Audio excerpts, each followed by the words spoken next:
ტვინი ყველაზე უტვინო ორგანოა ბრჭყალებში, რას ნიშნავს ეს? ამას ერთი კომპოზიციაც მიუძღვენი, როგორც ხელოვანმა, რასაც ამბობ პირველი ესმის შენ ყურს მიაქვს შენ ტვინში ავტომატურად და ტვინი მოქმედებს ქვეშეცნეულად ისე როგორც ესმის. მაგალითად, როგორ ხართ ეკა კარგათაა, მაგრამ ნუ ამბობს რომ არ ამიშავს, ხო? ან როგორ ხარ ლუკა არ ამიშავს.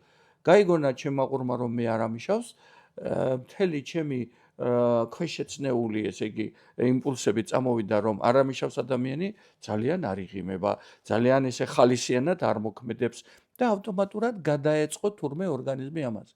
ამიტომ მე მოვიგონე ჩემთვის ესეთი გამოთქმა. ვარ იმაზე უკეთ ვიდრე ვარ 63 წელში, კიბო გადატანილი. და ვამბობ რომ თუ ჩემს ტვინს აქვს ჭკუა, ან ჭკუას ტვინი, როგორც გინდათ გადააბრუნეთ, გამომყვეს უკეთესობაში, კარგი გაიგონოს, თუ არა და ისე როგორც ვარ, ისედაც ხომ ვარ.